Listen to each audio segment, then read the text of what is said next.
Este año el Señor nos ha estado hablando de afrontar los retos del año con hombría, sin temor, sin dilaciones.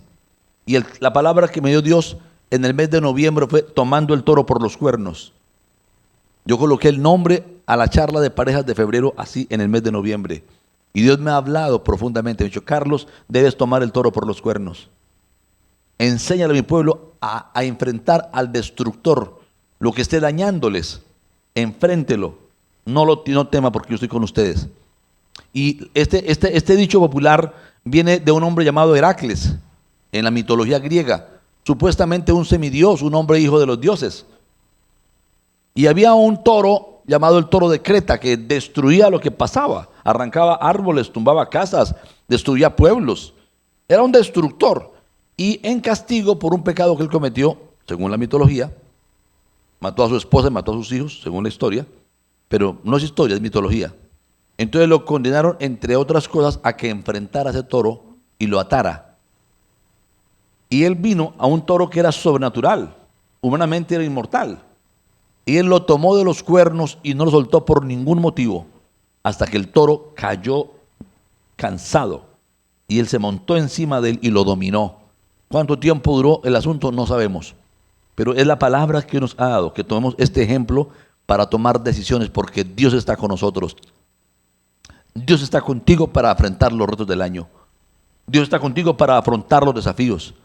Por grandes que sean los desafíos, Dios quiere ayudarte, pero Él demanda de ti que tengas fe y que tengas la valentía para asumir los retos, no ser perezosos, no ser cobardes, sino ser decididos en hacerlo. Dios está hablándonos que Él quiere llevarnos a nosotros, su iglesia, a la conquista en medio de la crisis. Históricamente han ocurrido grandes cosas. Yo conozco la crisis, nací en medio de la crisis, he vivido en la crisis. La violencia en Colombia, en Medellín, de los años 80. Yo estuve, no sé en cuántos homicidios, fui testigo de la gente, recién le disparaban, veía la sangre a borbotones en la cabeza, en el pecho de la gente, carros destruidos, bombas. Aquí yo fui testigo de eso. Ayudé a heridos, mataron gente de nuestra congregación, mataron a un discípulo, un muchachito recién convertido que era líder de una pandilla. Les puedo contar mucho de esto. Pero en medio de la crisis, el pueblo de Dios avanza y crece. Escúcheme, por favor. En medio de la crisis, el pueblo de Dios, que le cree a Dios, que es pueblo de Él, avanza y crece. Este año subieron el 10% del salario mínimo, histórico en la historia de Colombia. Pero ya subieron más del 10% en la canasta familiar. Ya hay cosas que subieron muchísimo. Y entonces el costo de vida aumentó. Todo vale más. Pero cuesta más conseguirlo, porque el salario alcanza para menos. La inflación ha aumentado y la gente está asustados. Hay pánico en muchos, pero usted y yo no vamos a tener miedo. Vamos a entender que somos llamados a prosperar, a crecer, a crear empresa, a crear proyectos, a abrir ministerios, a alcanzar, a comprar bienes, a mostrarle a la gente que tenemos un Dios vivo, que Él no necesita de que todo sea paz para prosperarnos, porque aún en medio de la crisis nos sostiene y nos lleva avanti, nos lleva hacia adelante, triunfando en cosas grandes, pero debemos creerle a Él. Así que en esta mañana voy a hablarles una tercera parte de mi sermón, tomando al toro por los cuernos.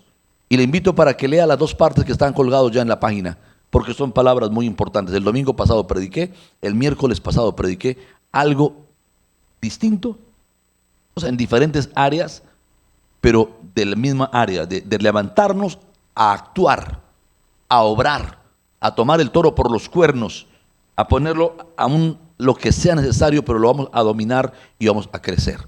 Amén. Y vamos a hablar en primer lugar de la integridad. Dios quiere que cualquier área donde te falte integridad, determine ser íntegro. Muchas veces alimentamos apariencias.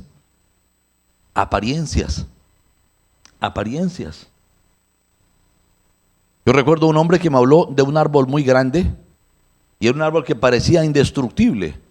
En Estados Unidos hay esa especie de árboles, no recuerdo cómo se llaman, pero alcanzan hasta más de 100 metros de altura y son muy gruesos. Árbol, el emblema nacional. Pero una vez se cayó un árbol que estaba en una localidad y se cayó, amaneció en el suelo ese árbol. Un árbol centenario, grandísimo. Y fueron a mirar qué le había pasado.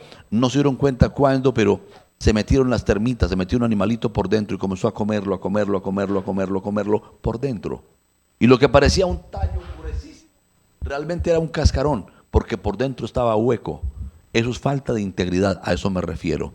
Podemos tener una apariencia, aún haber crecido, pero tener falta de integridad en alguna área.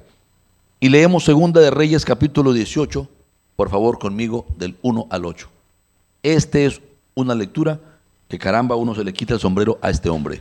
Dice: en el tercer año de Oseas, hijo de Ela, rey de Israel, comenzó a reinar Ezequías, hijo de Acaz, rey de Judá.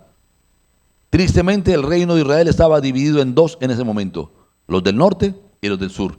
Pero aquí estaba este hombre, Ezequías. Cuando comenzó a reinar era de 25 años. Me encanta ver que Dios le da responsabilidades grandes a personas jóvenes. Dios no duda de tu juventud. Muchas veces somos nosotros los que nos creemos incapaces, pero Dios no. Dios cree que te puede dar cosas grandes aunque tengas 25 o menos, y que puede confiar en ti cosas grandes. El asunto es, ¿estás dispuesto a recibirlas? Y mire la forma como éste la recibe. Y reinó en Jerusalén 29 años. El nombre de su madre fue Abi, hija de Zacarías. Hizo lo recto ante los ojos de Jehová. Número 1, hizo lo recto. Un hombre que no se torció, conforme a todas las cosas que había hecho David su padre. Él aprendió de su padre, de su antecesor, y caminó con él. Él quitó los lugares altos y quebró las imágenes. Usted se imagina un pueblo que ya está acostumbrado a la idolatría, que tienen su propia fe, que le han invertido plata para construir santuarios, y ahora él viene y tumba eso. La cantidad de gente molesta con él porque él está yendo de frente contra eso.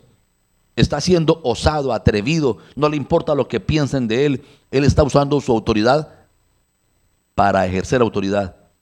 Usa su liderazgo para liderar. Está actuando. Él entendió que debe tomar el toro por los cuernos y lo hizo.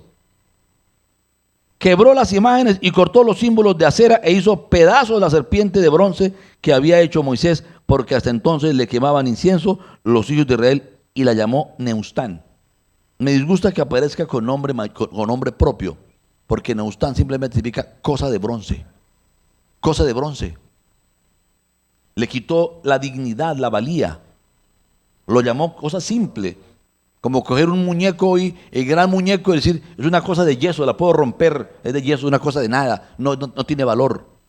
Eso fue lo que él hizo, le quitó la grandeza de esa serpiente de bronce. Esto no es más que un pedazo de bronce, no es más. Fuerte, ¿verdad?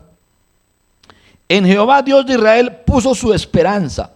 Ni después de él, ni antes de él hubo otro hombre como él entre todos los reyes de Judá, porque siguió a Jehová y no se apartó de él, sino que guardó los mandamientos que Jehová prescribió a Moisés, y Jehová estaba con él, y a donde quiera que salía prosperaba. Él se rebeló contra Asiria y no le sirvió. Hirió también a los filisteos hasta Gaza y sus fronteras, desde las torres de las atalayas hasta la ciudad fortificada. Fue un hombre valiente, un hombre de armas tomar. Dios, ¿quieren venir a esclavizar a mi nación? Naranjas. Hay un Dios que nos defiende, y peleó contra ellos y los expulsó y eliminó primeramente los enemigos espirituales, los enemigos internos, y se expandió y fue fuerte y gobernó 29 años. Uno dice, con un nombre así, por Dios, venga y póngame la mano y ore por mí, ¿verdad? Oh, qué impresionante ministerio. Pero dice, fue grande por encima de todos los reyes. Pero no dice, fue grande por encima de todos los papás, por encima de todos los padres de familia. Y 2 capítulos adelante, Dios le habla y lo confronta, y las cosas no eran como tan bonitas como uno pensaba, ¿no? Segunda de Reyes, estamos leyendo capítulo 18, ahora leemos el 20.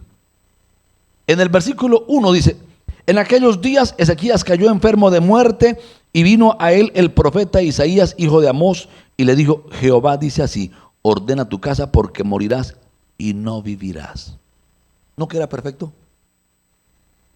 Pero ¿qué pasaba con la familia? Estaba sin ser puesta en orden. Falló en las áreas donde muchas personas fallamos, especialmente los que tenemos funciones públicas. Nos enfocamos de lo público, de lo que es visible, de lo que produce fama y renombre, pero aflojamos en el área más íntima, que es nuestra propia casa. Él tenía hijos, tal vez yernos y nueras, tal vez nietos. Seguramente tenía sobrinos y primos. Había una familia que no estaba debidamente concertada. Tal vez habían fragilidades con su esposa y le dice: vas a morir, papá. Nene, te voy a recoger indefectiblemente, pero tu casa no está en orden. Te doy tiempo para que vayas y pongas en orden las cosas. Cuando Dios le habla a Abraham, dice: yo no te voy a ocultar nada, Abraham, porque yo sé que tú mandarás a tus hijos que guarden el pacto después de mí. Pero parece ser que este hombre no tenía eso. Cuando caemos en la fragilidad de mostrarnos correctos ante los demás, pero dejamos áreas huecas, cocas, vacías, enfermas. Hubo un gran hombre que predicaba para más de 150 países. No voy a mencionar su nombre porque ya pasó hace ratos, pero igual es un hombre de Dios. Él predicaba en varios idiomas, un gran pianista, un gran músico y un gran conferencista. Y Dios le había dado gracia impresionante. Pero él tenía un problema: le gustaba la pornografía.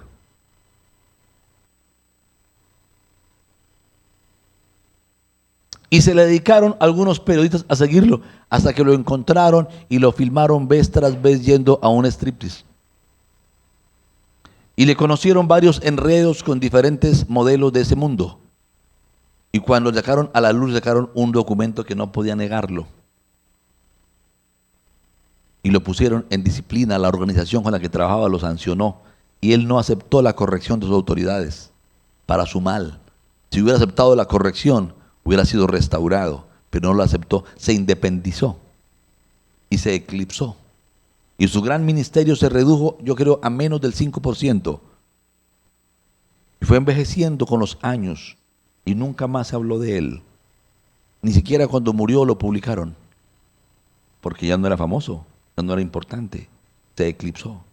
¿Por qué? Porque le faltó integridad.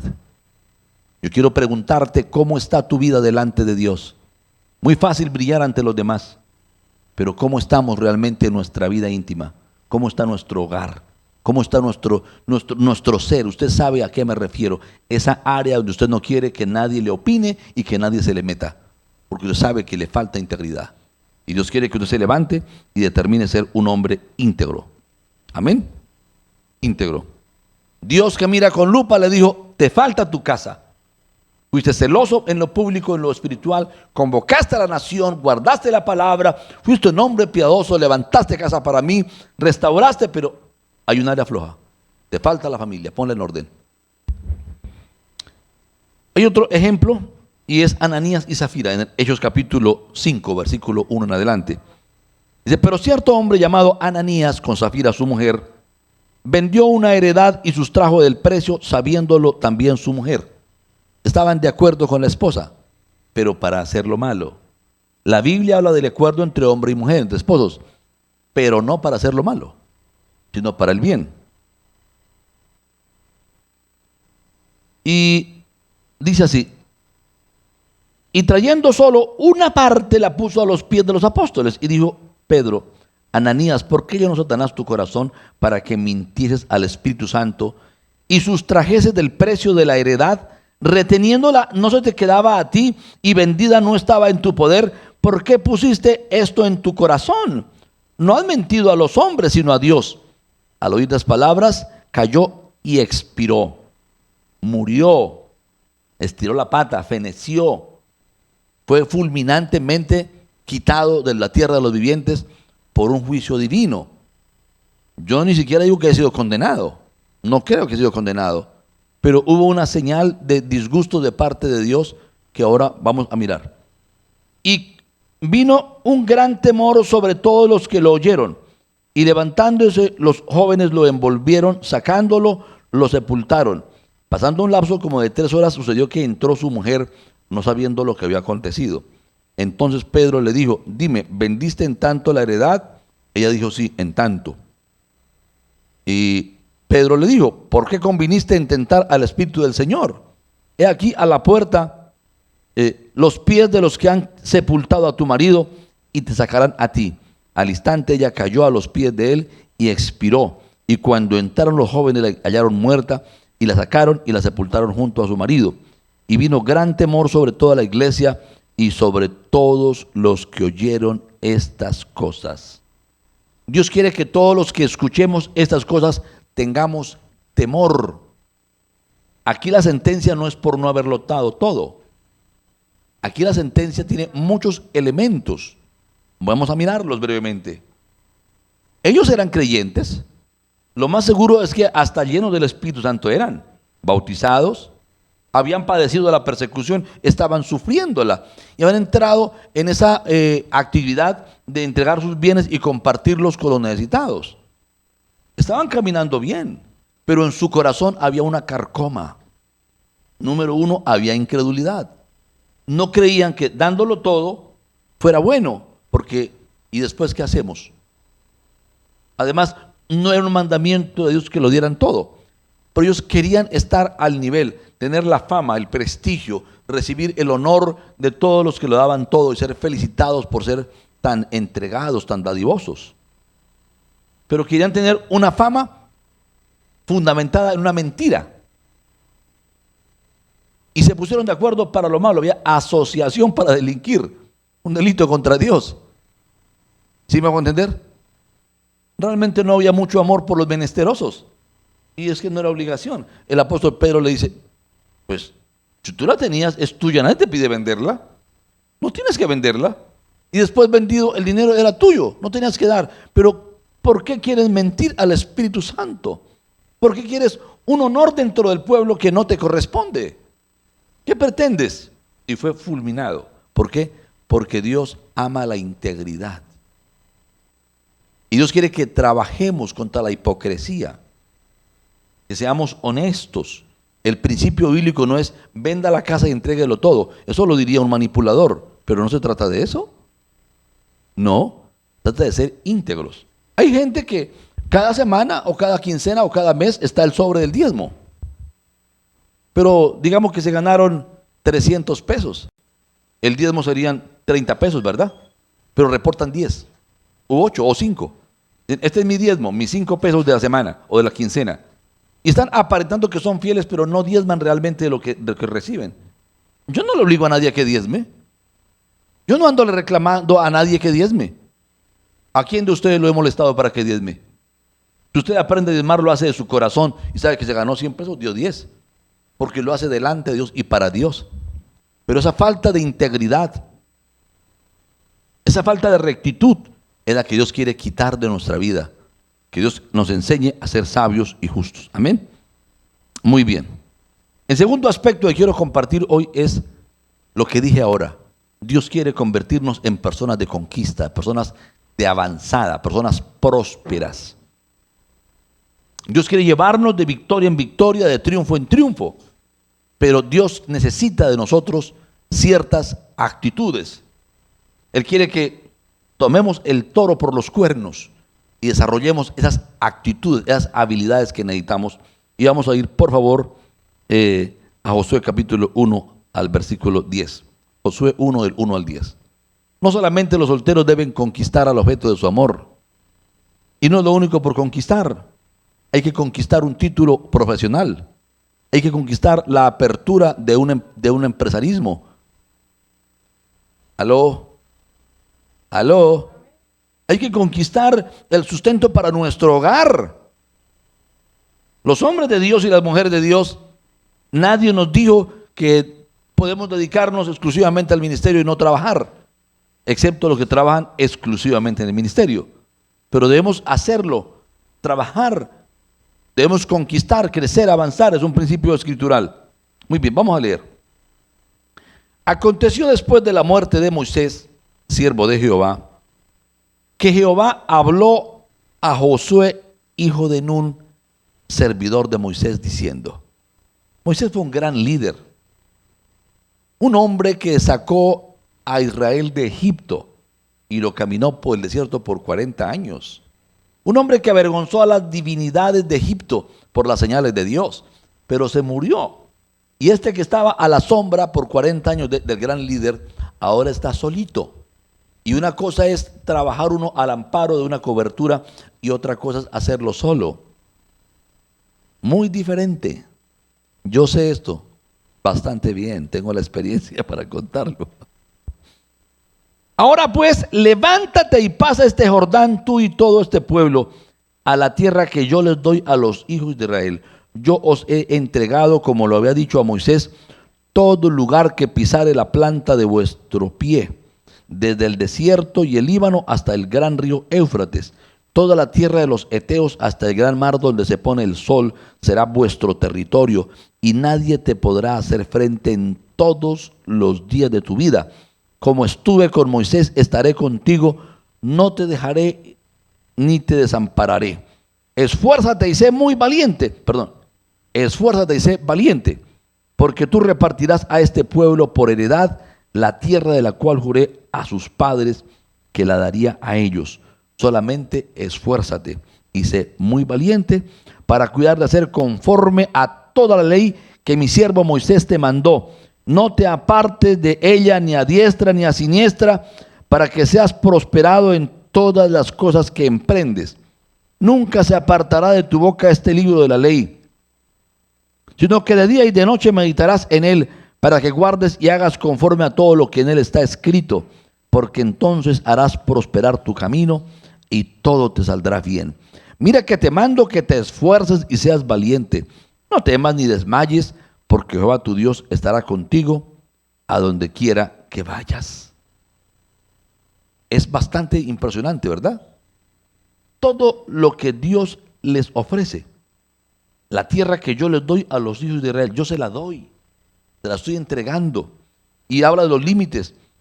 Yo os he entregado, como le dije a Moisés, todo lugar que pisare la planta de vuestro pie, desde el desierto y el Líbano hasta el gran río Éufrates.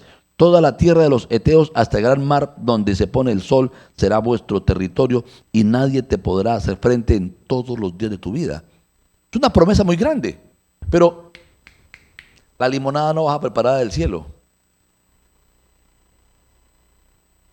La tierra prometida no baja preparada del cielo. Está ahí lista, está la conquista, pero hay un elemento que él tiene que aportar. Los que hemos preparado una limonada en todo el proceso sabemos que es sembrar una mata de caña y cuidarla hasta que produzca, cortarla, espicharle y sus toletes de caña, sacar el jugo y luego cocinarla por horas hasta que se deshidrata y se convierte en miel o panela. Sabemos cuánto cuesta sembrar los limones y cuidarlos y esperar a que cosechen y luego ir y bajarlos del árbol y exprimirlos y servirlos. Sabemos que la limonada no baja preparada del cielo, pero Él nos da la bendición para tener muchas limonadas.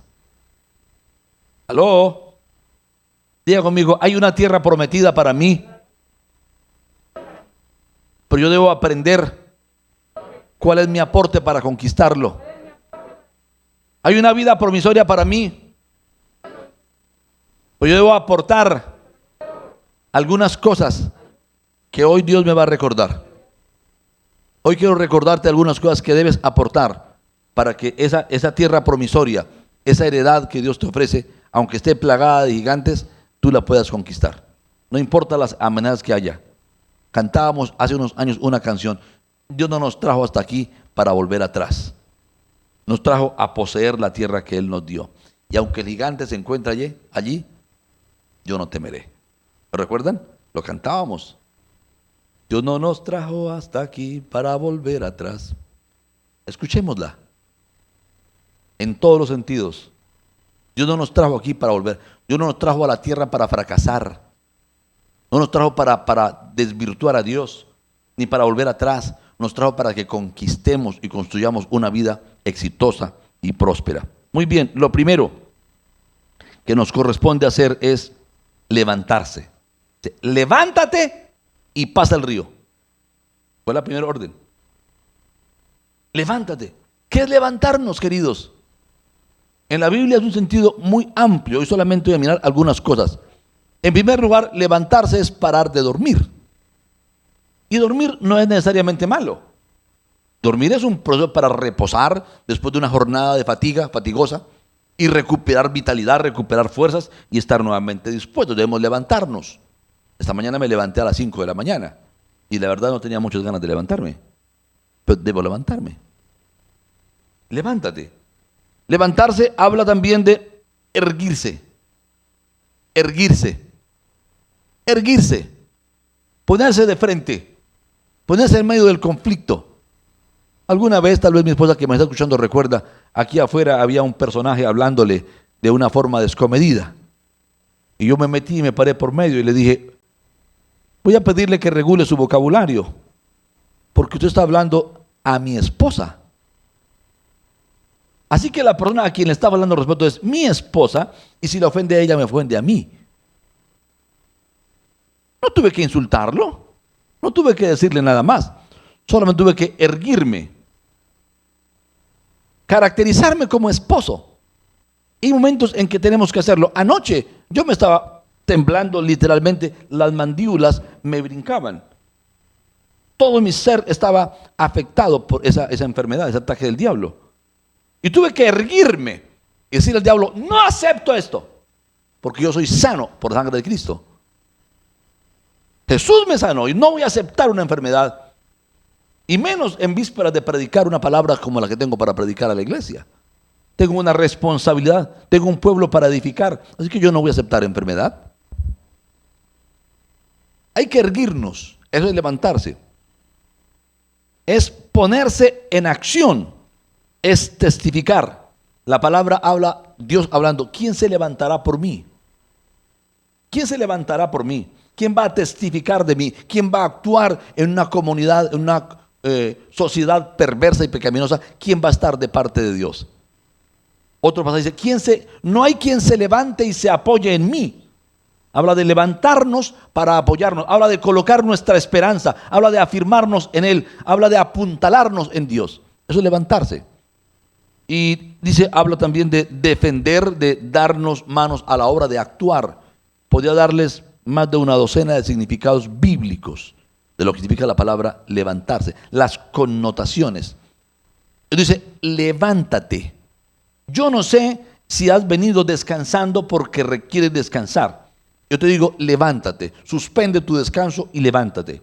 Yo no sé si estás inclinado porque estás vencido, arrodillado y pidiéndole cacao al diablo o a las circunstancias, en un estado de estancamiento donde no puedes avanzar por algún motivo.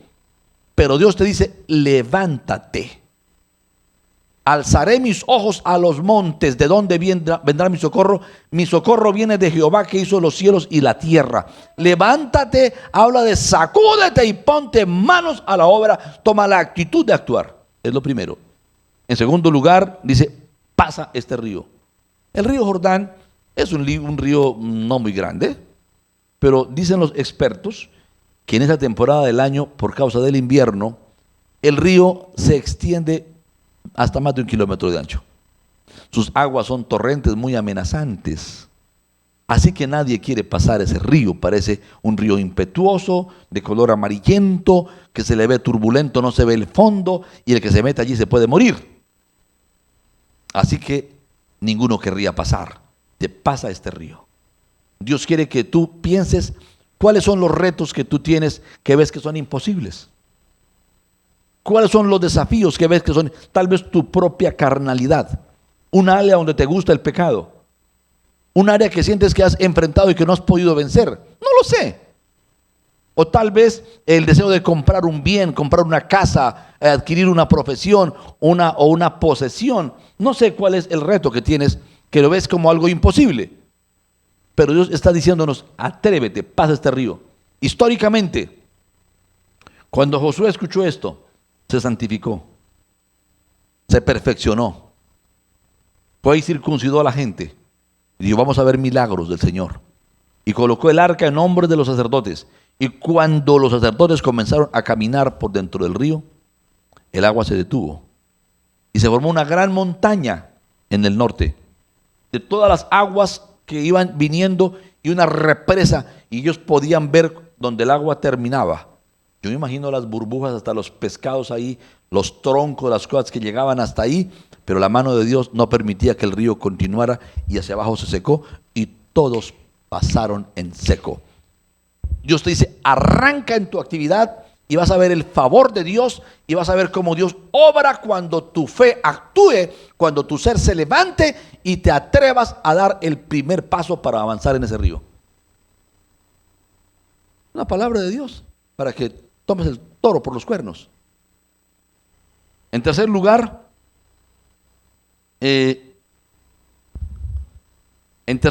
habla de asumir el reto. Pero antes de asumir el reto, yo quiero decirles dos cosas. Hubo una historia que leí alguna vez, no recuerdo en qué documento lo leí, de un hombre, un alpinista iba con un equipo de alpinismo, llegaron a un campamento. Los campamentos están en ciertas distancias, calculando que las jornadas sean medidas y la gente no muera en el camino, ¿verdad? Y él consideró que aún era tiempo para subir a otro nivel antes de que se ocultara. Y convidó y ninguno quiso caminar con él. Y él se atrevió y subió. Con tan poca suerte que cerca de las 4 de la tarde vino una nube. Los que hemos estado en un nevado sabemos que las nubes vienen en cualquier momento. Viene en cuestión de 2-3 minutos, lo que era radiante es una nube oscura, fría y que no deja ver ni hablar. O sea, uno no ve ni para hablar, estoy diciendo eso, ¿no? Y el hombre, cuando se ve envuelto en esa nube, intenta regresar. Y cuando estaba ya la cuerda se le acabó y venía clamando, Señor, líbrame de morir aquí congelado. Dios le dijo, corta la cuerda. Corta la cuerda. Y él sacó su navaja y la colocó sobre la cuerda y comenzó a llorar, pero no pudo cortar la cuerda. Y amaneció congelado. Lo triste es que sus pies estaban a menos de 40 centímetros del piso. Si hubiera cortado la cuerda, ni siquiera se hubiera raspado. Cuando yo le digo, corta la cuerda. En ocasiones no queremos cortar la cuerda. No queremos dar el primer paso porque nos da miedo, somos gallinas. Pues tenemos que atrevernos a cortar la cuerda por la fe en Dios. Y Dios está diciendo que este es el año para conquistar cosas grandes por la fe en Él. Y vamos a aprender a conquistar. Entonces hay que pasar el río. Para obtener las cosas, esa frase no es mía, la escuché de un predicador. Para obtener las cosas que quiero, debo hacer las cosas que no quiero. Y algunos no quieren comenzar a hacer las cosas que no quieren. ¿Quién de ustedes quiere algo este año especial? Levante la mano. ¿Y está dispuesto a hacer las cosas que no quiere hacer para obtener lo que quiere tener? Debemos tomar esa decisión. Vamos a hacer lo que no queremos hacer para poder obtener aquello que sí queremos obtener. Porque ambas cosas no son posibles. No puedo ayunar comiendo. No puedo hacerlo. No puedo trasnochar durmiendo. En tercer lugar, asumir el reto. Dice, porque tú repartirás a este pueblo por heredar la tierra prometida. Y le dieron los límites. Era muy grande la tierra para ser repartida. Pero ¿usted cree que era una tierra que estaba ahí lista para ir y tomarla y parcelarla y entregarla? No, señor. Había gigantes defendiéndola. Había ciudades amuralladas. Había familias milenarias. Los jebuseos llevaban más de 400 años solamente desde los días de antiguos, de Moisés. Y no habían cedido. No habían cedido por ningún motivo. Y se quedaron allí por mucho rato, los jebuseos. Y podemos hablar de que era un pedazo de tierra, la tierra prometida, habitada por lo menos por 6 naciones principales, ¿no? Los jebuseos, los heteos, los filisteos, los heveos, ¿cuáles eran más? Los amorreos, había otro que me olvida. Eran 6 grupos. El reto implica dificultades. Hay que asumirlo. Pregunto, ¿ya aceptaste el reto? Yo no sé qué reto te ha hecho personal Dios a ti. Tal vez abrir una universidad. Tal vez comprar un canal de televisión, tal vez abrir una iglesia, tal vez abrir un hospital, tal vez crear un ministerio para la evangelización en el campo. O simplemente tengas el reto que está en la Biblia para todos: ir por las naciones y hacer discípulos, enseñándoles que guarden todo lo que Jesús mandó a guardar, bautizándolos, consagrándolos, apartándolos, siendo autoridad sobre ellos y siendo también modelo, porque hay que enseñar con el ejemplo. Un reto sencillo, pero ¿lo asumiste? ¿Ya lo asumiste? El reto de crecer y de conquistar en medio de la crisis. Tenemos que tomar decisiones. En cuarto lugar, el esfuerzo. Vamos a mirar a alguien que lea el versículo 6, el versículo 7 y el versículo 9 en voz alta. Y allá en casa, por favor, también cada uno esté leyendo el versículo 6 de Josué capítulo 1 y esté leyendo el versículo 7 y el versículo 9. Aprenda un principio: cuando algo está repetido en la Biblia por más de 2 veces, es una doctrina. Yo puedo afirmar que hay una doctrina bíblica que se llama esfuerzo y otra que se llama valentía, como principios que deben ser enseñados doctrinalmente.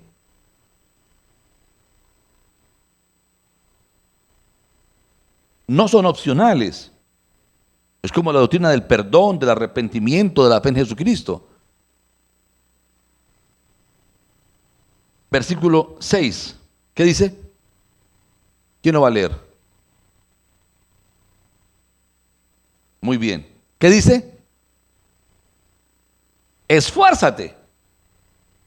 La palabra esforzarnos habla de llevar nuestra capacidad hasta el límite. Existe una palabra longanimidad y está en el Nuevo Testamento. Son paralelas con esta de esfuérzate. Porque dice: cuando tu capacidad física no dé más, continúa adelante, como cuando se le acaba la gasolina a la moto y la persona tiene, ¿cómo se llama? El auxiliar. Se llama reserva. Entonces viene y abre la llave de la reserva y comienza a caminar de manera longánime. Ya no está caminando por la capacidad normal de combustible, sino que hay un combustible adicional. A eso se refiere esfuérzate. Cuando tú trabajaste hasta no poder más, pero te esfuerzas y vas más allá de tu capacidad. ¿Me hago entender? Esfuérzate, esfuérzate. ¿Quieres discípulos? Esfuérzate en llamarlos por teléfono, en visitarlos, en orar por ellos, en ayunar por ellos.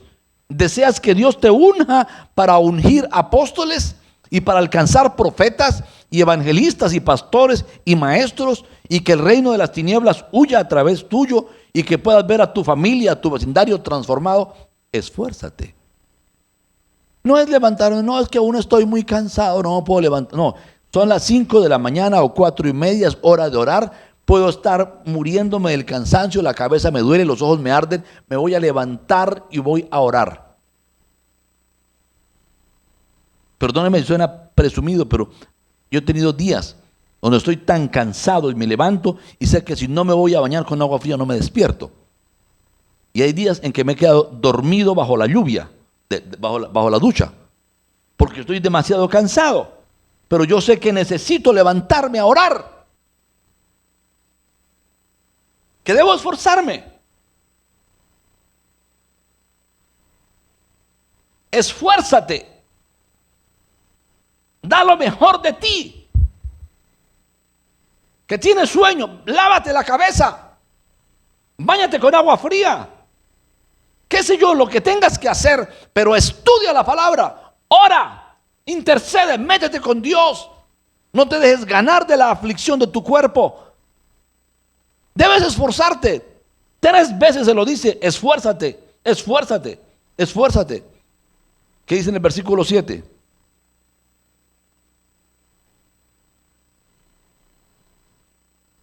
Ya no es valiente, es muy valiente. Esteban, esfuérzate y sé muy valiente. Solamente estoy en el tema del esfuerzo. Y luego en el versículo 9 le redondea el asunto y le dice, mira, mira, mira, mira, mira, mira, mira. Mira Carlos Eliú, mira Gloria, mira Claudia, mira John. Mira que te mando que te esfuerces. Quiero que te quede claro que te debes esforzar. Dios no prometió que va a ser fácil. La conquista este año no va a ser fácil, pero debes esforzarte. Si tu lugar de trabajo es muy lejos y tienes que madrugarte, tú vas a madrugar, pero vas a llegar temprano. Serás el primero en llegar a tu empresa y serás el último en salir. Y el trabajo es muy difícil, vas a sudar, vas a sacar callos, pero lo vas a hacer bien. Aló. Este principio es bíblico, es una doctrina. Y sé muy valiente. La palabra valiente no es carente de miedo. Hay algunos que son osados. Escuché la historia de un hombre que trabajaba en un circo, lo llamaban el osado, porque le metía la mano en la boca al cocodrilo. Hoy lo llaman el mocho. ¿Sí? Porque la osadía no significa valentía. Hay cosas que la gente hace torpe, el que busca el peligro en él perece, pero está hablando de ser valiente. Voy a actuar aunque tenga miedo. Me da miedo esa facultad universitaria, me da miedo esa carrera, me da miedo el profesor, tiene mala fama de que es muy difícil, pero yo voy a entrar a ese aula de clase, voy a someterme a ese profesor tan difícil y yo voy a aprender y voy a ganarme el respeto de él. Me voy a esforzar y lo voy a lograr, aunque sea difícil, pero lo voy a hacer. Sea valiente. Voy a pedir perdón. Se requiere valentía para confesar el pecado. Se requiere valentía para arrepentirnos del pecado y decir, sí, yo he hecho esto y hice peor. Y sí fallé. Pero Dios levanta al que es valiente en reconocer lo malo, en pelear la buena batalla. Hoy la batalla es contra la carne nuestra. Hoy la batalla es contra nuestra propia humanidad principalmente. También una batalla contra el demonio, pero la lucha más terrible es contra nuestro propio hombre interior. Y allí tenemos que ser valientes, como dice la palabra, para coger la palabra y vivir conforme a la palabra. ¿Y qué dice el texto? Y entonces harás prosperar tu camino y todo te saldrá bien. Pero debemos tener esa valentía en nuestro espíritu. Debemos tomar esa determinación. Dios quiere entregarnos una gran tierra prometida. Ya comenzó a entregarnos un auditorio que no soñábamos con él. Nos metimos sin un peso y ya hemos pagado casi el 20% del valor de todo el proceso. Es fantástico. Usted no ve casi nada, pero en poco tiempo, con la ayuda de Dios, este año celebraremos aniversario por primera vez. Por primera vez vamos a hacer fiesta. Y queremos que se implemente un aniversario cada año. Queremos regalar para la obra de Dios entre todos ese lindo santuario. Es importante que el próximo domingo estemos aquí todos los mismos bautizados. Voy a procurar ser breve, no tomar más de 1 hora y media. No más de 1 hora y media, si es posible menos tiempo para que podamos ir a almorzar. Pues cada uno irá a almorzar, a menos que invite, ¿no? Muy bien.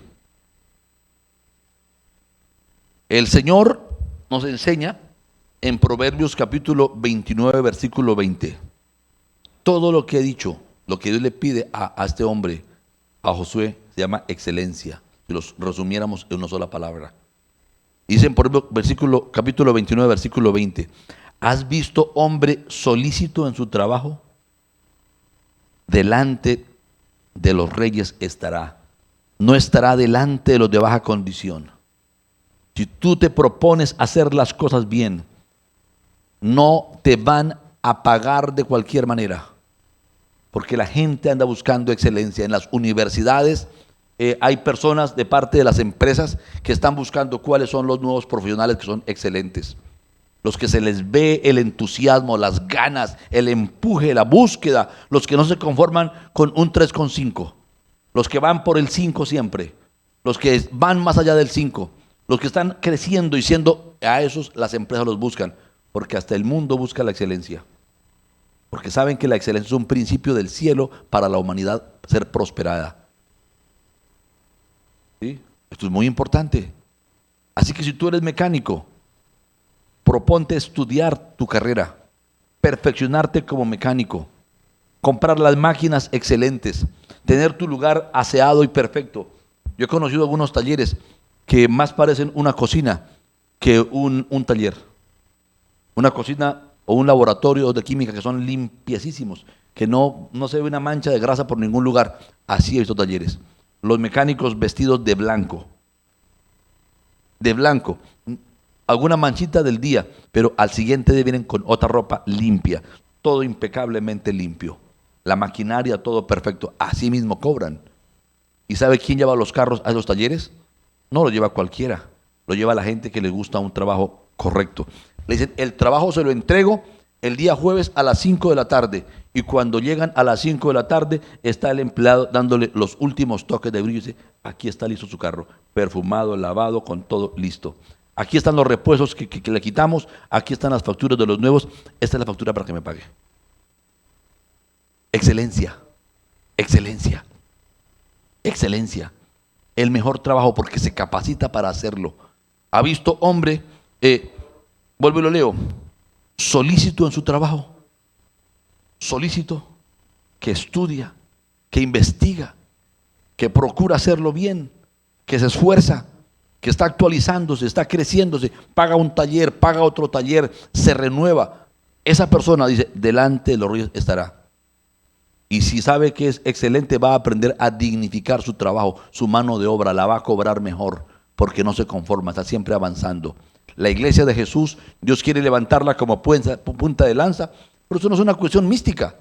No es porque alabo a Dios y todo ya está bien. Debo alabar a Dios con una conducta excelente. Amén.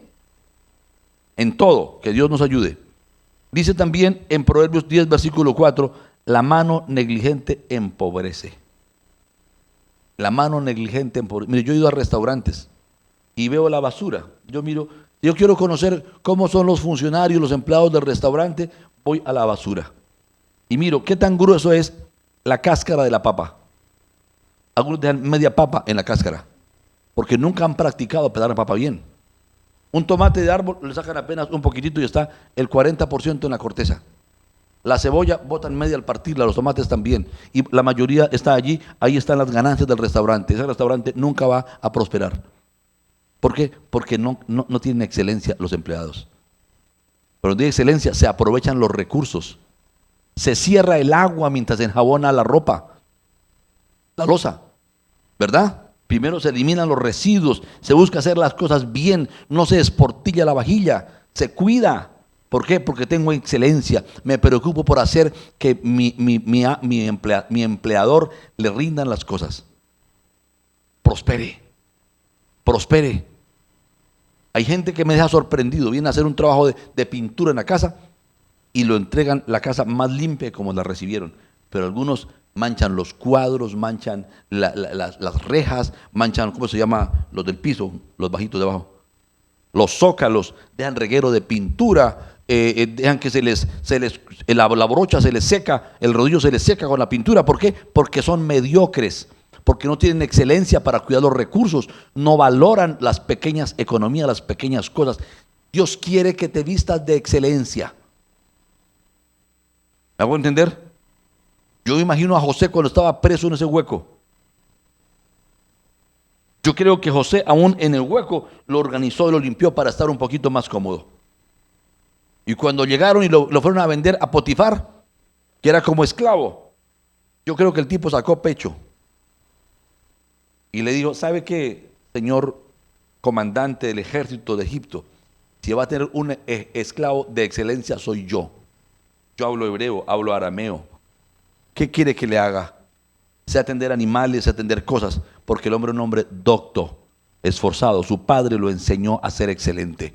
Y dice la palabra que cuando fue llevado a la casa de Potifar, todo lo que él hacía prosperaba. Y Dios no prospera la negligencia. Así que él sabía cuidar los perros, sabía cuidar las vacas, sabía proveer los alimentos, sabía asear la casa, sabía cuidar las verduras, las frutas, las hortalizas, sabía cuidar y Dios podía prosperar porque era el amo de la casa, él manejaba todo, cocina, mantenimiento de los bienes, los animales, la finca, era un administrador. Un hombre que tenía excelencia en su vida y la excelencia era por fuera y por dentro y todo lo que él hacía Dios lo prosperaba. pero revisemos nuestra excelencia. Yo voy a casas, y por favor no se ofendan hermanas, pero hay ocasiones en que yo veo un fogón, que yo digo, Jesús de Nazaret, ese fogón creo que pertenece como a la Segunda Guerra Mundial o a la Primera. Y mentira, lleva apenas 8 meses de comprada, pero tiene chocolate regado desde el primer día, tiene aceite desde el primer día, tiene frijoles, tiene de todo desde el primer día que la compraron. No ha habido un aseo apropiado, no ha habido un mantenimiento apropiado. Excelencia, queridos. Dios está reclamando que decidamos ser excelentes en la vida para glorificar a Cristo con una vida excelente en todo. ¿Me hago entender? ¿Sí me hago entender? Gloria al Señor. Proverbios 12:24 dice, la mano de los diligentes señoreará. O sea, la mano de los diligentes será jefe. Será jefe. ¿Por qué? Porque es diligente. Mas la negligencia será tributaria. Siempre están en mandos bajos hacia abajo. ¿Por qué? Porque son mediocres. Proverbios 13:23 dice, en el barbecho de los pobres hay mucho pan, mas se pierde por falta de juicio. Hay muchas oportunidades. Todos tenemos oportunidades, todos podemos crecer, aunque nuestra condición sea escasa, pero Dios nos quiere bendecir si decidimos ponerle juicio a la cosa. Y el apóstol Pablo, para cerrar esta charla, nos dice algo en 1 Corintios, capítulo 9, versículo 24 hasta el 27. Por favor, búsquelo y léalo conmigo. Mire cómo era la vida del apóstol Pablo. Mire cómo vivía y cómo enseñaba, cómo exhortaba a la iglesia a la excelencia. Dice, ¿no sabéis que los que corren en el estadio, todos a la verdad corren, pero uno solo se lleva el premio? Puede haber 200 participantes, pero solamente uno se llevará la presea de oro. No importa de qué país venga, uno solo se llevará el oro. Porque no hay oro, plata y bronce. Se acabó el cuento. No hay más. Todos los demás tendrán que decir, yo participé de los olímpicos. Pero que se gana la corona, dice, yo me la gané. Y luego dice, corred de tal manera que lo obtengáis. ¿Cómo debes correr, Esteban? Para alcanzar el premio. ¿Cómo debe correr mi hermana? ¿Cómo debe correr mi hermano? Para ganar el premio. No es para participar. Dios no te llama a participar de la iglesia, a ser cristiano, a estar te llama a hacer más que eso, a correr de tal manera que obtengas el premio. Él te pide que seas la mejor versión de ti mismo, que este año des lo mejor de ti, seas excelente, aunque tengas miedo, aunque estés débil, aunque seas frágil, tú te esfuerces. Cada uno debe dar lo mejor de sí. Yo sé que hay hombres que miden 50 centímetros más que yo, mucho más, 60 centímetros, son acuerpados, grandes, hablan, no sé, tienen muchísimos recursos, gloria a Dios, pero yo tengo que en mi lugar y en mi condición dar lo mejor de mí. Sigo leyendo. Todo aquel que lucha, de todo se abstiene. Ellos, a la verdad, para recibir una corona corruptible, pero nosotros una incorruptible. Nosotros estamos trabajando por un premio invisible, eterno, que nadie nos puede quitar. Dice así, así que, basado en esto, o por causa de eso, yo de esta manera corro, está hablando de él, no como a la aventura, de esta manera peleo, no como quien golpea el aire. O sea, yo no corro en cualquier dirección, yo sé hacia dónde corro. Yo tengo una meta clara y avanzo de acuerdo a un propósito. Yo tengo un enfoque en la vida, está diciendo Pablo. Y mi enfoque es correr de tal manera que alcance el premio. Y peleo no como quien da puños al viento. Mire cómo dice. Sino que golpeo mi cuerpo y lo pongo en servidumbre, no sea que también, que habiendo sido heraldo para otros, yo mismo venga a ser eliminado. En el original no dice golpeo mi cuerpo, dice noqueo mi cuerpo. El término que aparece ahí es un golpe que se le pega al contrincante en el pómulo y lo derriba y lo deja groggy, lo deja sin poder levantarse. Es el término, un término técnico del boxeo. ¿Sí? Yo noqueo mi cuerpo, yo lo derribo, yo lo venzo. No vamos a jugar a debilitar nuestra carne, vamos a noquearla, a vencerla, a hacerla morir. ¿Me hago entender? Es lo que el Señor está pidiéndonos para el año 2022. Voy a agradecerles que estemos de pies. y decidamos tomar el toro por los cuernos. Decidamos ser claros en cuanto de la honestidad y en cuanto del espíritu de conquista.